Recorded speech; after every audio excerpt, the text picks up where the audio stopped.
rafting. It was a bit of an adventure.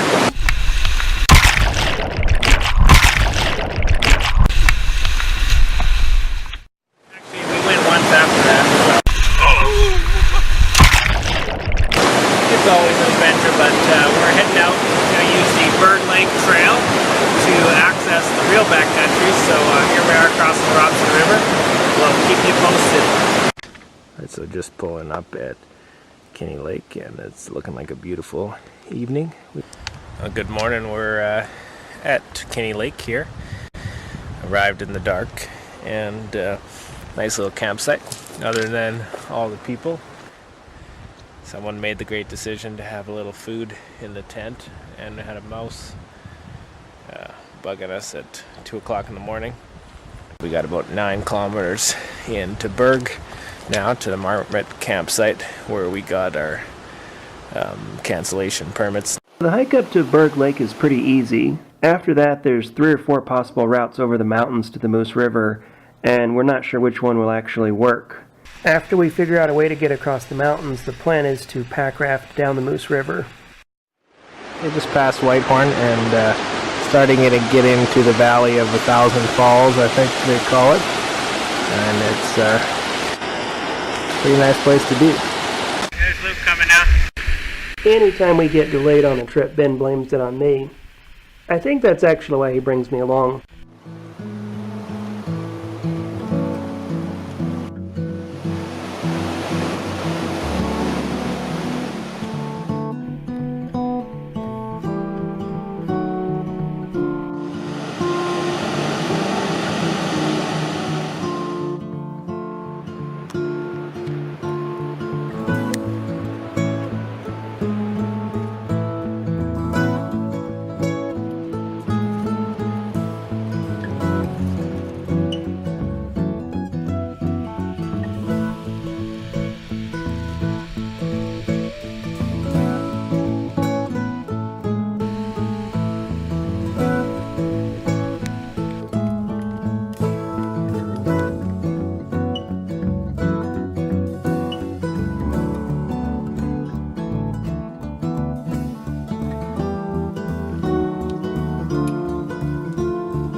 So we made it to our campsite for the night, which is Marmot campsite.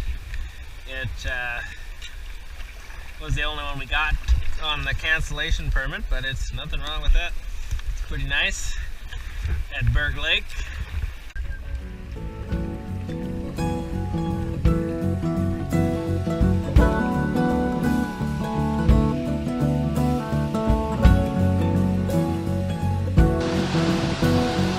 That is the Berg Glacier.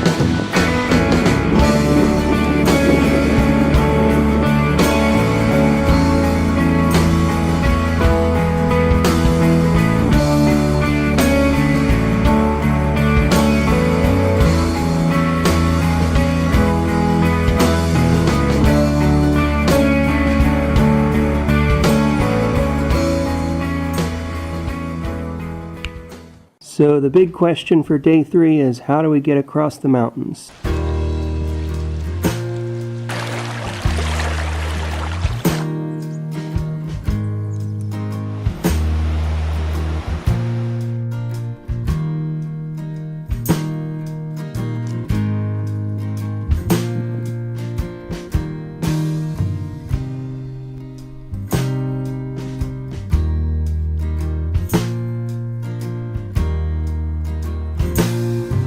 Up above the Robson Glacier now, and catching a nice breeze finally. Beautiful day.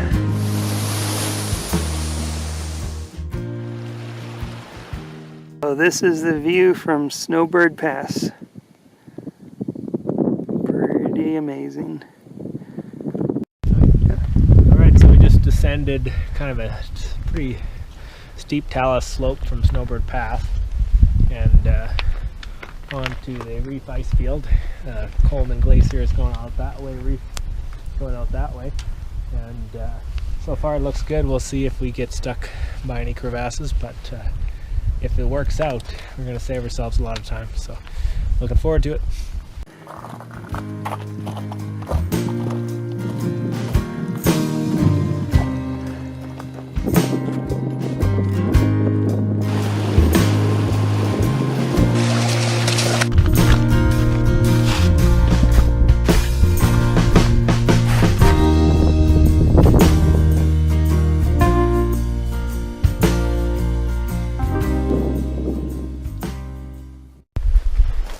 Alright, so we've been running some talus all the way down. We officially hit Steppe Creek, and we just entered Alberta, so you can notice it smells a little sweeter in the air, and the birds are singing a little more cheery, and generally things have improved.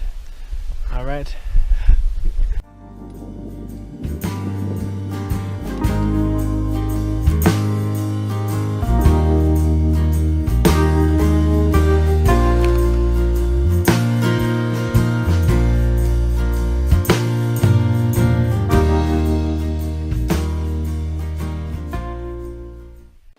So we've been descending Steppe Creek steadily.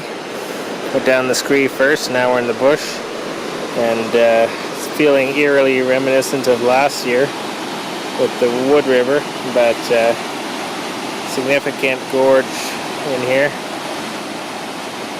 We weren't planning to raft this anyways, but we got probably another 5 miles of bushwhack till we hit the moose.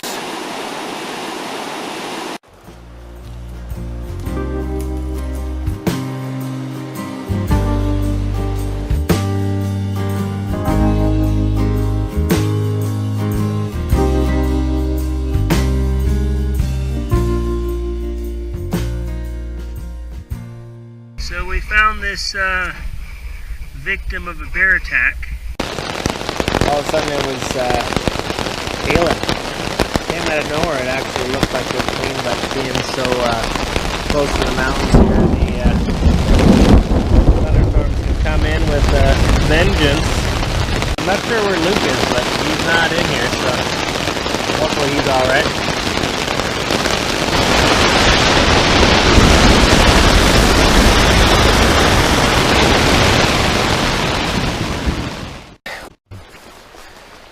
Pretty much rained all night, some major thunderstorms. Finally, sun came out just as we're about ready to go, so that's wonderful. And decided to get these Kokopellis out on the water, see what we can find on the Moose River. There's pretty much some white water right away once we get on the Moose River. We'll see how she looks once Luke gets ready.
What do you think of this spot?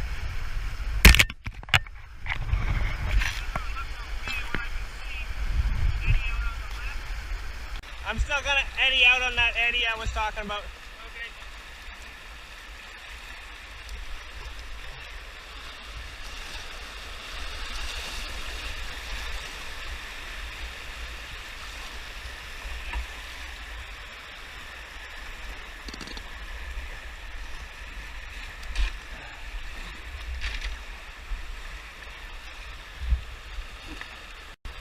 Well, the upper moose is definitely a scenic float. We got past that kind of waterfall-y, gorgy section, the first one. The river's supposed to open up here a little bit, and then we're gonna have to make a portage around a gorge, it looks like, if our intel is correct. It's hot out, but I can't really do this without the dry suit because the water is unbelievably cold, straight off that Steppe Glacier.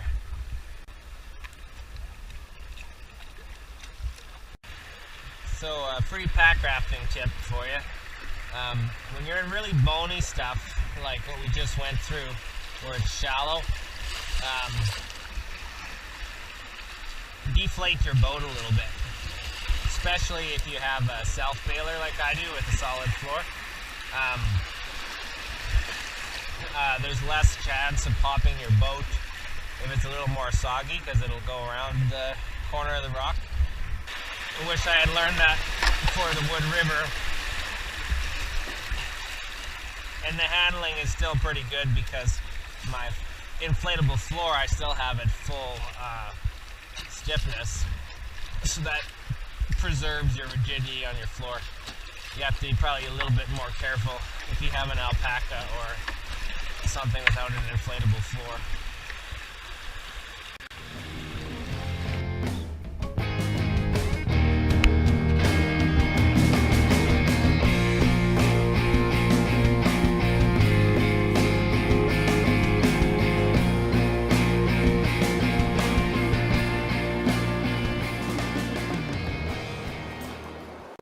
So we're back in after portaging that gorge.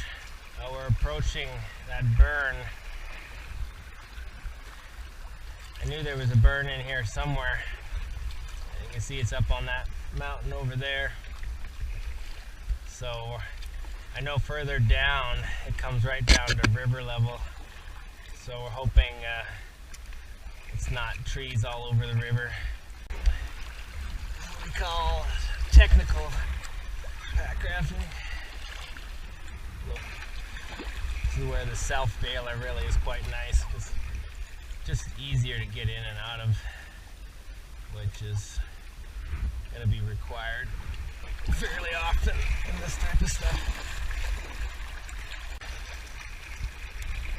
But again, this is where Packraft makes a river that just would not be safe to do in kayak or canoe actually quite doable. Yeah, it's good. Just take it slow.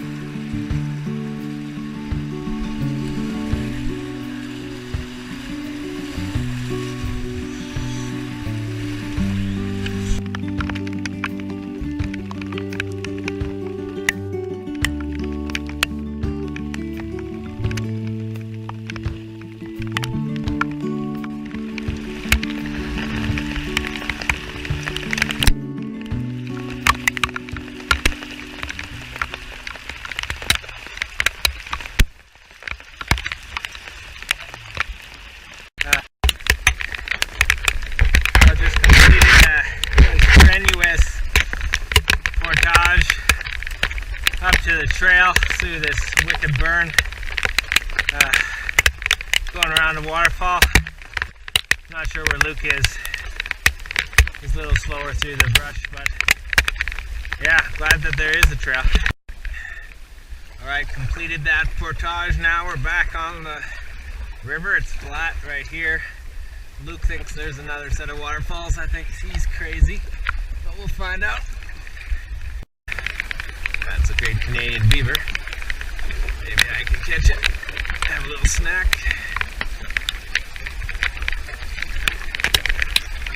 There she goes. Well, turns out I wasn't crazy. There's a pretty big rapid there. Alright, we got a little more rapids here. Kind of playing it safe because Luke is not wanting to run him with his pack on the front.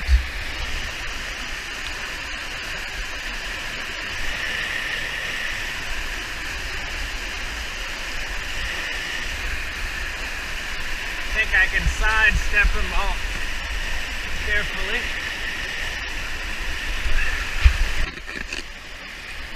Alrighty, here we go.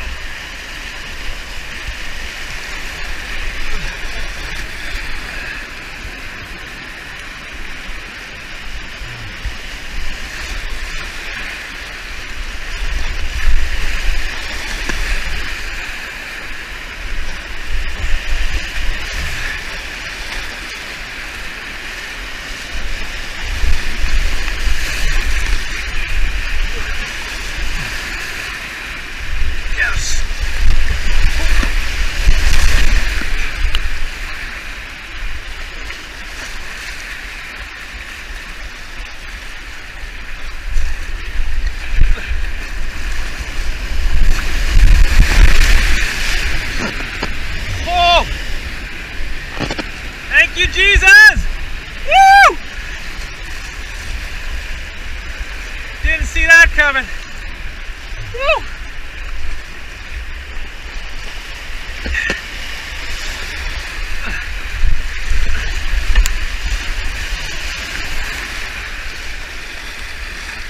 So that was interesting. Running these rapids, which I thought I could all see, and apparently I missed the last one. Spoofed off that 6-foot, 8-foot ledge. But the old self-bailer worked like a dream. That was pretty amazing. There's Luke coming now. Woo! There, ducky, ducky, duck. Must have had a nest there trying to lead me away.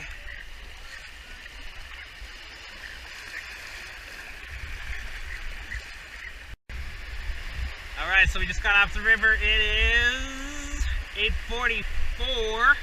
It's going to be dark in about 37 minutes. So we got 2 kilometers of hike. And the mosquitoes are eating my face like crazy. And Luke is wet every possible way, it looks like. And it's a good time. A little after 9:30. What do we got peeking through the trees? We got the Resplendent Creek Valley, which looks huge. So, awesome possum. We have arrived. Now we just gotta find a campsite. Here we are at Resplendent Creek. We hiked over a ridge in the dark last night to avoid a bunch of waterfalls on the Moose River. And also we just wanted to paddle a third river on this trip.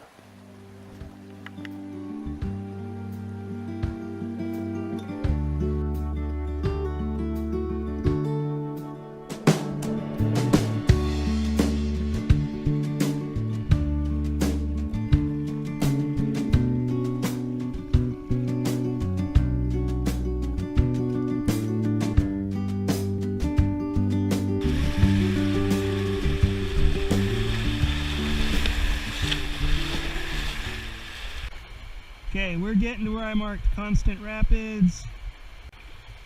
Do you have any other features on there? So I'm trying to look at. So a little farther I have blockage marked. That's probably one of those big rocks in the river. And then possible falls or sieve. So it's gonna get bigger.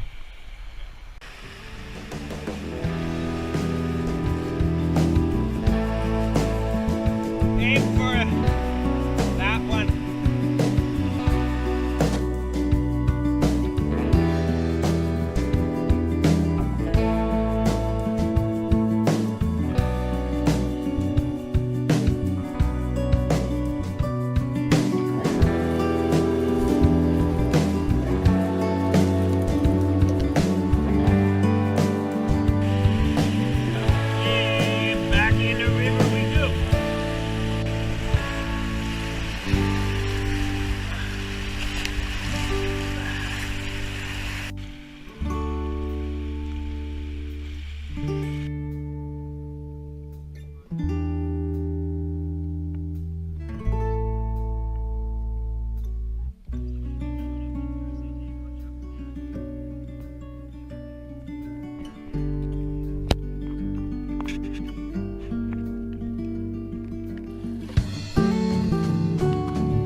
So we arrived back in the trailhead and get in a loose car, and apparently he's had visitors. You can see where they've been pooping on the seat and chewing through his bag of trail mix, which he unfortunately left on the seat in a sealed bag, which they chewed through with ease. But hey, that's camping.